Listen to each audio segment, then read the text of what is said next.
Este podcast tem o apoio da Química Massol. Bem-vindos ao Agricultar, o podcast de conversas sobre agricultura e agronegócios. Eu sou Isabel Martins, da Vida Rural, e o meu convidado de hoje é o jovem agricultor Cristóvão Ferreira. Bem-vindo, Cristóvão. Olá, bom dia, Isabel. Hoje Obrigado. temos, mais uma vez, um jovem agricultor que vem de uma área completamente diferente. Já tivemos aqui num primeiro podcast um arquiteto, hoje temos um engenheiro civil. Como é que um engenheiro civil cai na agricultura? Bom, é uma longa história. Por acaso foi engraçado que nunca pensei em ser agricultor.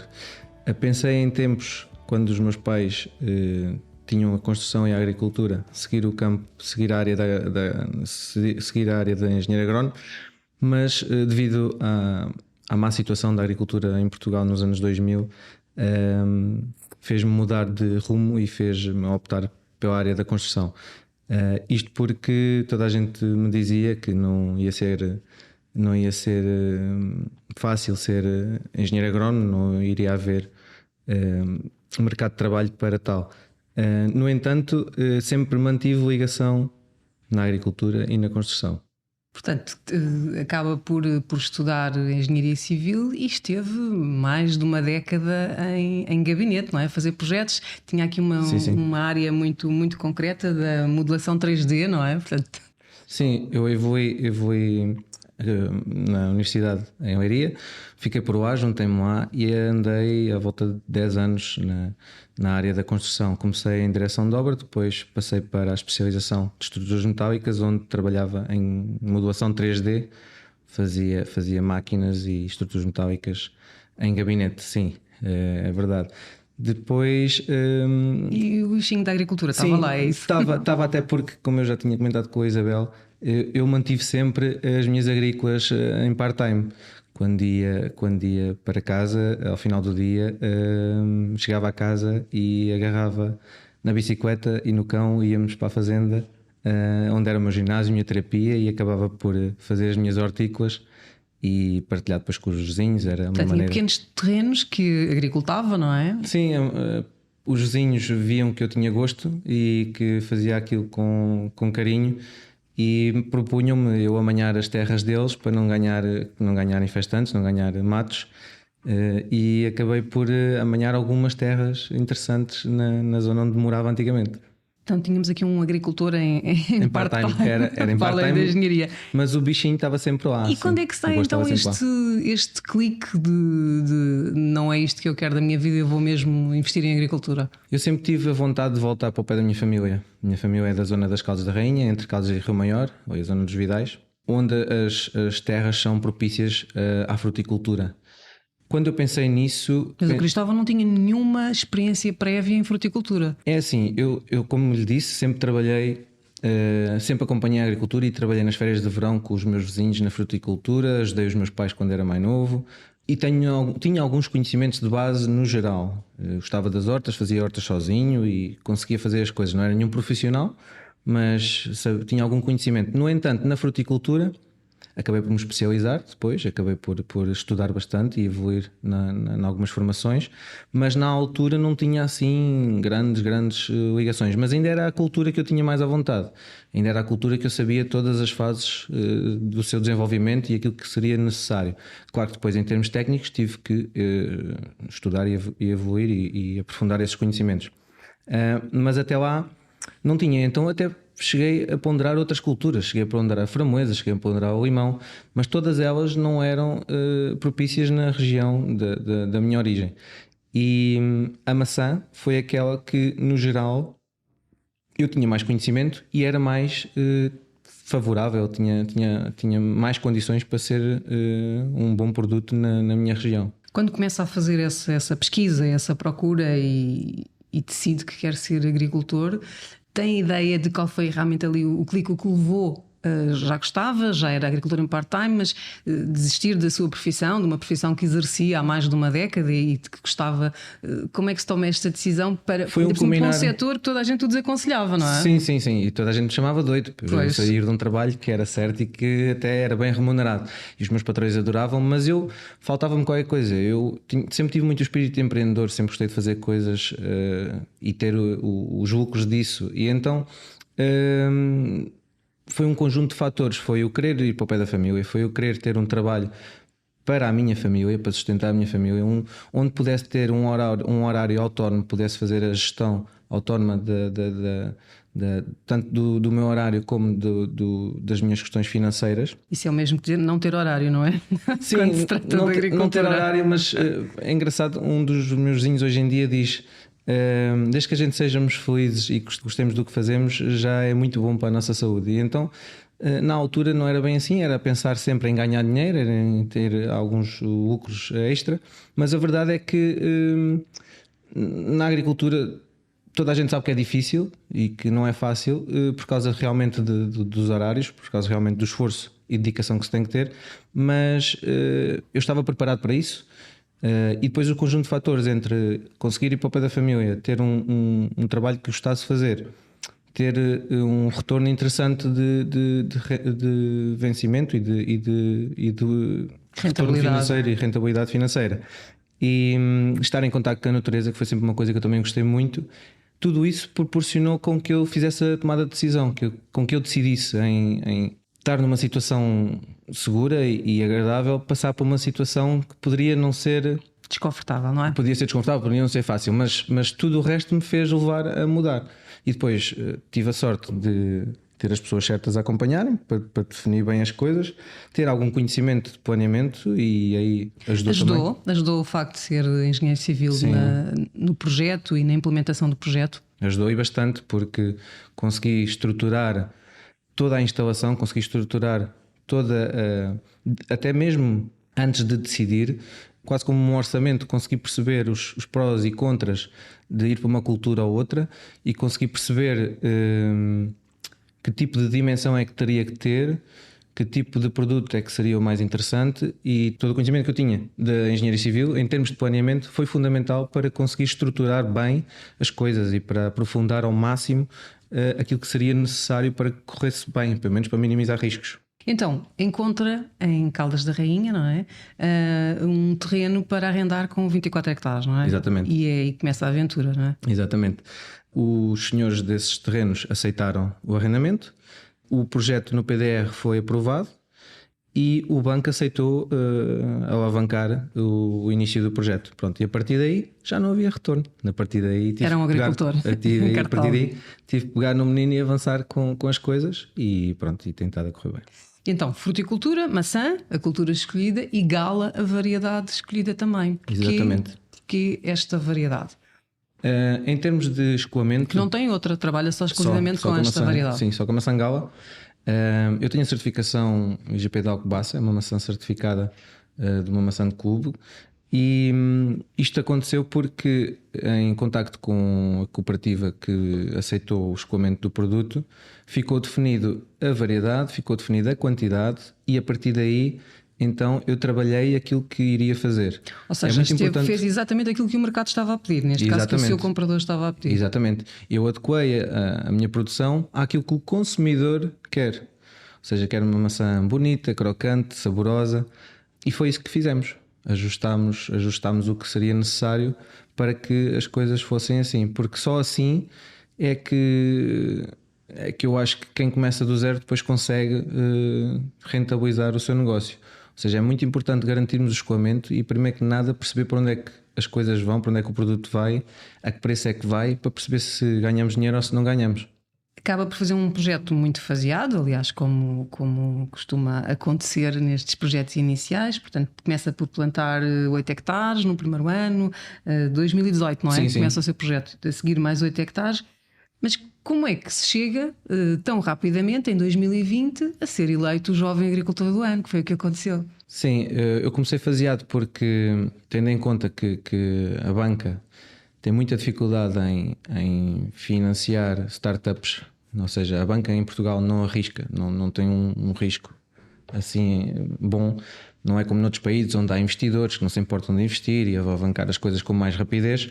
Tendo em conta que eu tive que ir com mais calma, ou seja, com mais... ou seja, a pouco e pouco, para depois poder investir aquilo que me estavam a emprestar, fiz faseado e fui tendo uma plantação em 3 anos quase da totalidade. Por mim fazia logo no primeiro ano, mas isso era preciso que o investidor tivesse esses recursos, exatamente, não é? tivesse-me permitido fazer, Então fazer foi isso. plantando, consolidando Exatamente, e e dando evoluindo. depois o próximo passo. Exatamente. Mas sempre com uma noção de fazer uma plantação e um investimento e um projeto com alta tecnologia para me permitir ter os menores custos e para os fatores de produção serem os mais beneficiados possíveis. O que é alta tecnologia? Estamos a falar de agricultura de precisão, Sim, essencialmente, estamos a- sensorização, tudo isso. Antes de mais, estamos a falar de análise de solo, estamos a falar de análise da condutibilidade elétrica do próprio solo. Nós em Portugal temos solos que não são homogéneos, temos muitos solos heterogéneos, tirando a zona do Ribatejo e algumas zonas mais concretas.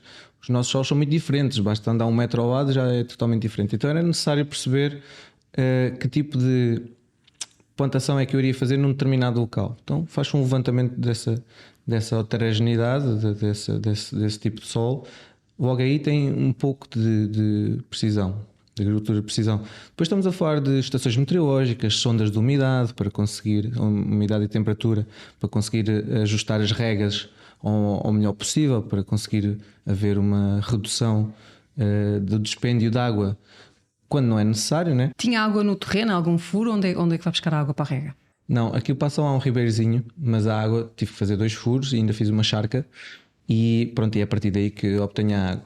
Agora, tenho controladores de caudal, tenho sensores, tenho um programador de rega autónomo que consegue fazer as regas também com mais precisão. A rega utilizada é a rega gota a gota, aquela que tem menos dispêndio de desperdício.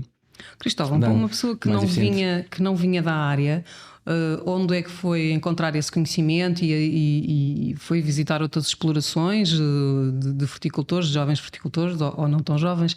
Onde é que foi buscar o conhecimento para aplicar na sua exploração, uma vez que não tinha experiência prévia? Sim, eu, como já trabalhava nas férias de verão em explorações, percebia aquilo que era bem feito e que não era bem feito. Já há muitos anos que acompanho isso. No entanto, para perceber realmente o que era bom, cheguei a ir à Itália, fui à Itália, fui à Espanha, fiz várias viagens em eventos, acertamos, onde as coisas são bem feitas, onde as coisas são de topo.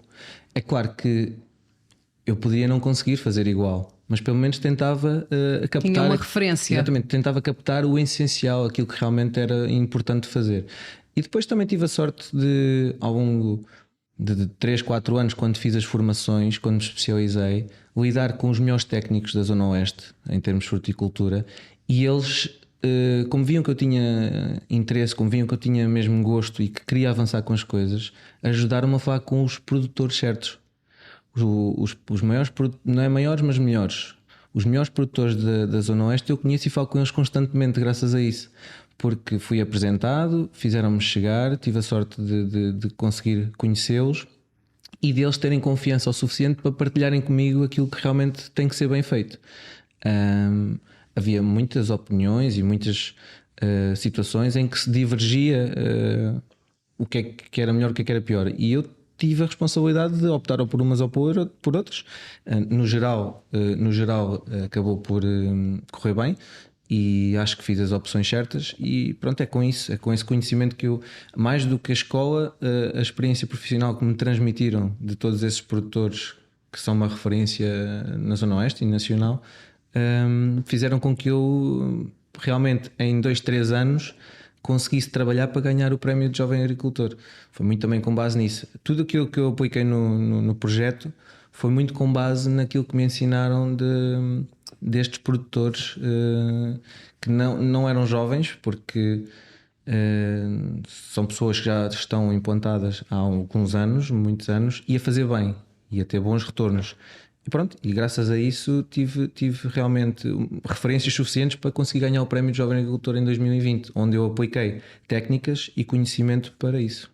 Portanto, houve aqui uma vantagem competitiva na partilha, não é? De experiências com quem já estava implementado no terreno. Sim, hoje em dia olho para isso e realmente tive muita sorte.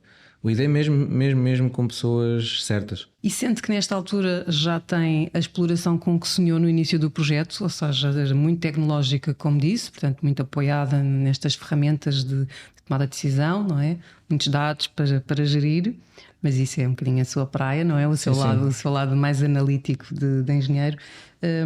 Mas esta questão cada vez mais pertinente e que está completamente imbuída na agricultura moderna da sustentabilidade, para si também foi importante poder ter práticas mais sustentáveis na sua exploração?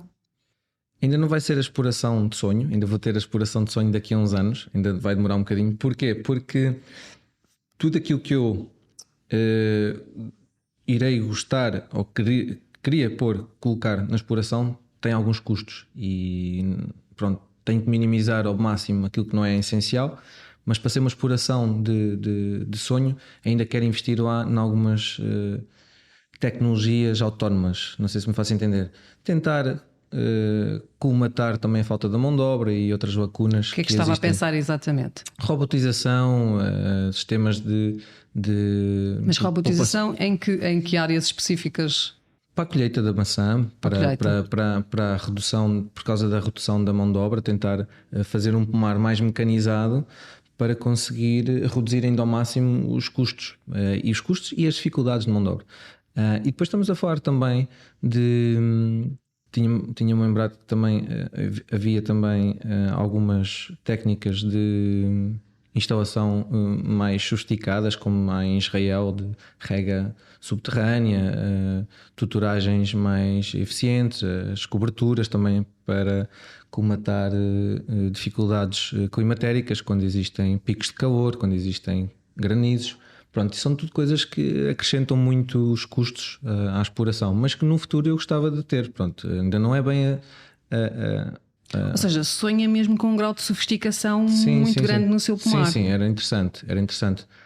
Isto porquê? Porque resolvia alguns problemas que nós andamos sempre na luta hoje em dia. Poderia resolver alguns problemas. Mas isto, pronto, estamos a falar de sonhos. Até porque esta questão da robotização na colheita não é uma coisa que se preveja assim a curto prazo poder estar implementada, não é? Não, a colheita de maçã em fresco é muito delicada e então não é qualquer tipo de robotização que seja possível.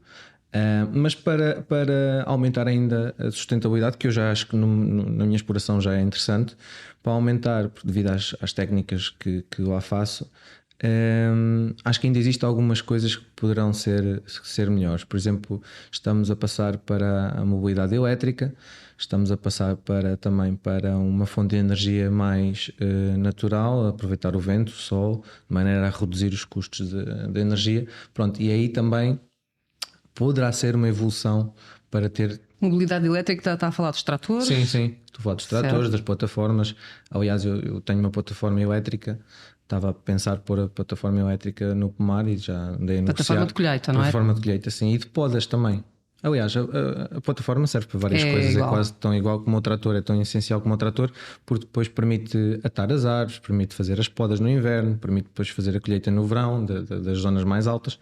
Pronto, é muito importante. E se for elétrica, à partida será também bom para reduzir os custos, que os combustíveis estão bastante altos, e também mais ecológico, pronto, tendo em conta à parte das questões das baterias, pronto, seria muito mais ecológico.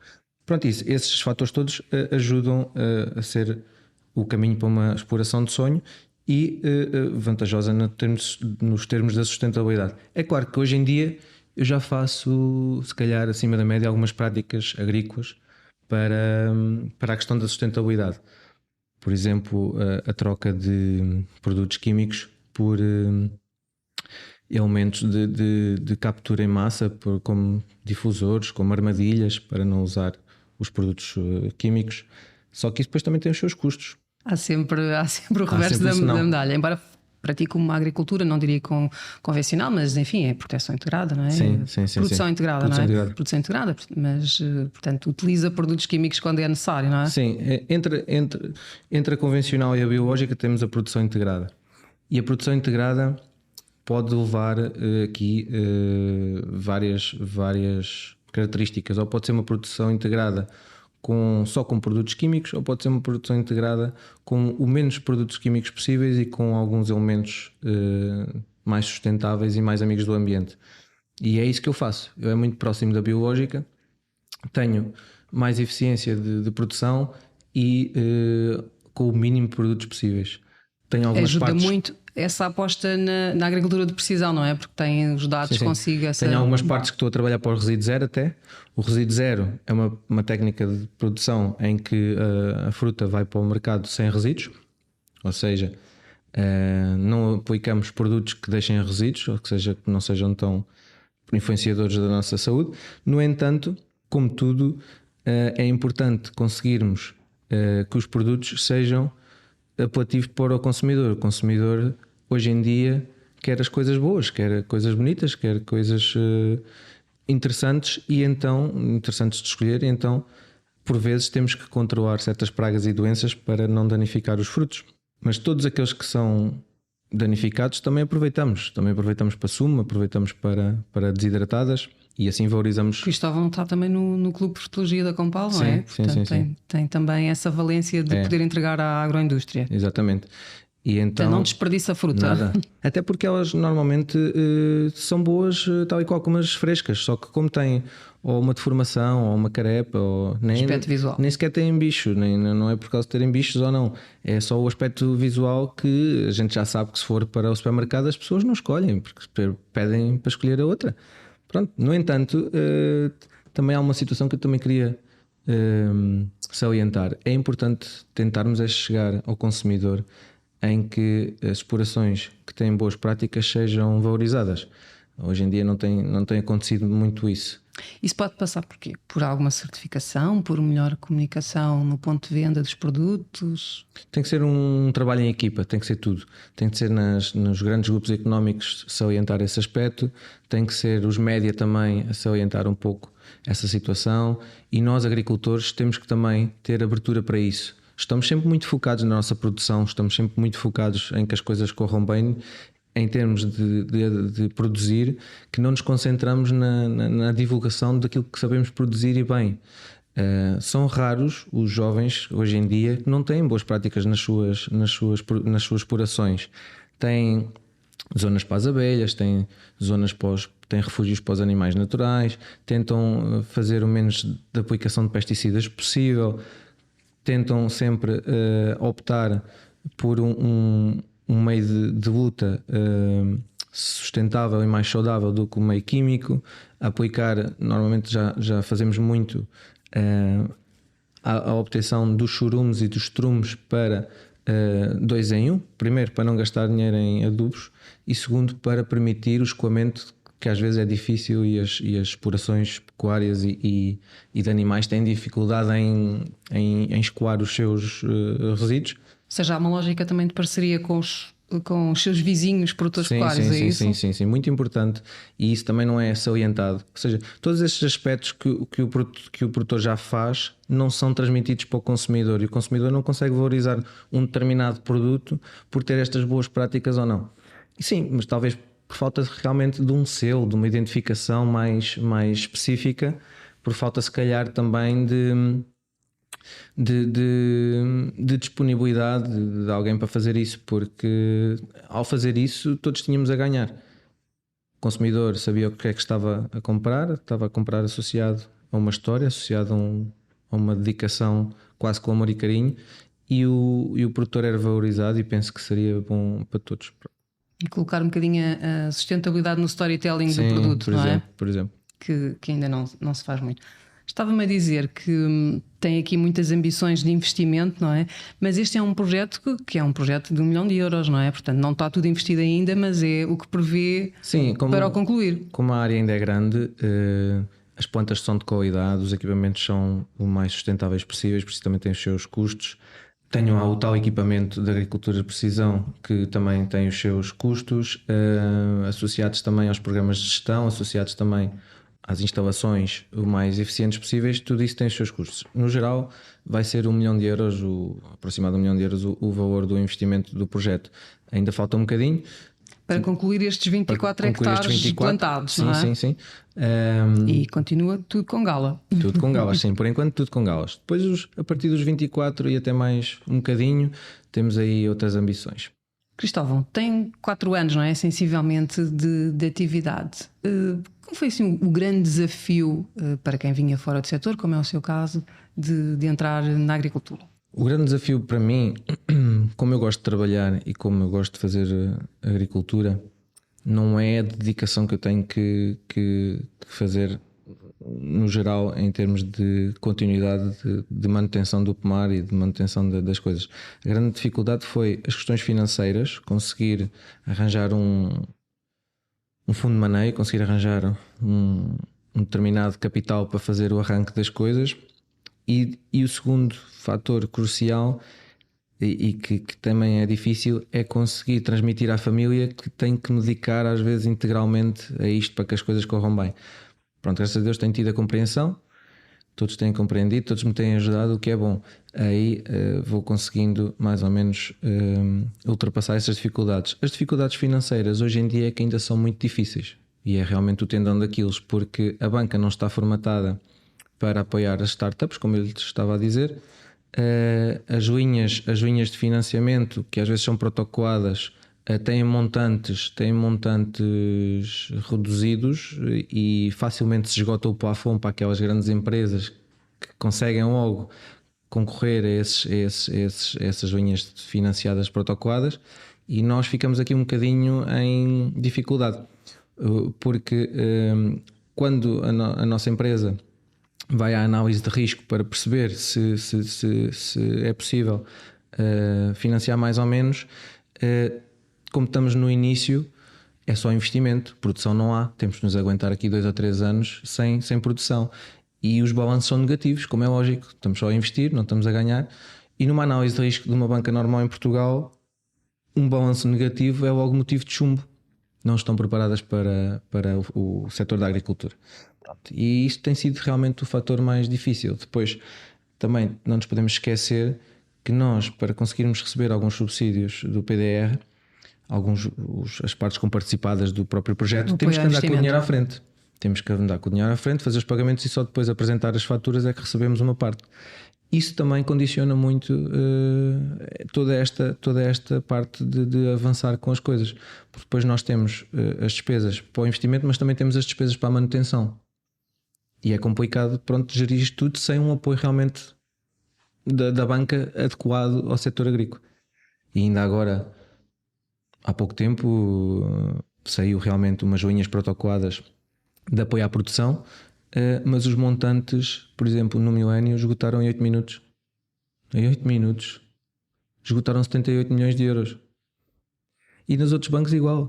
Ou seja, a disponibilidade que existe do governo e de todas as tentativas de ajuda aos agricultores são poucas, são mínimas. Não chegam, Não chegam, e a burocracia em Portugal dificulta muito. Há muitas coisas que têm que ser mudadas para que os jovens em Portugal consigam gerar a competitividade nacional e que sejam valorizados para conseguir alavancar com a economia, porque senão é difícil. Não basta nós gostarmos, têm que nos dar também ferramentas, têm que nos permitir também ter ferramentas para conseguirmos levar Portugal e toda a produção nacional a ser competitiva com o estrangeiro.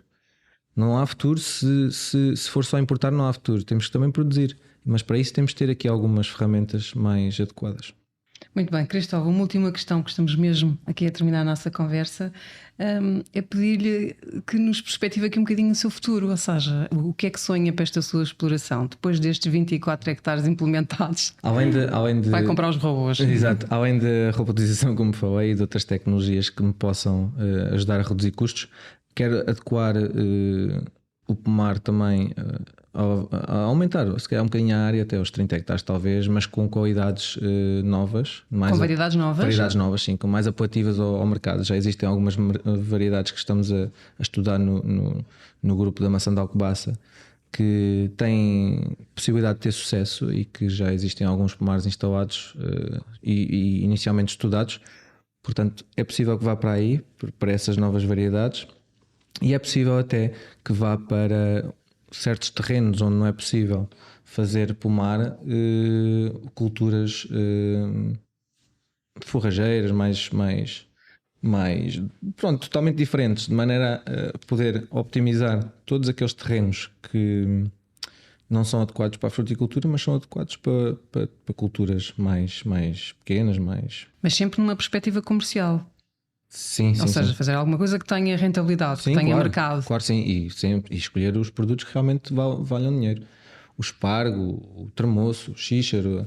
Há certas culturas que ainda têm muito interesse. Têm as suas dificuldades, pronto, de produção e têm as suas dificuldades de instalação, de investimento, mas a pouco e pouco vamos tentando. Estou a ver muitos sonhos, não é? Muito bem. Cristóvão, foi um gosto recebê-lo aqui no Agricultar e falar consigo. Desejo-lhe as maiores felicidades para o futuro e para os seus projetos. Quando comprar o robô, diga, temos que ir visitá-lo. Sim, senhor. É mesmo muito à frente. E este foi o Agricultar. Ficamos por aqui. Encontramos-nos no próximo programa. Até lá. Obrigado. Até uma próxima. Este podcast tem o apoio da Química Massol.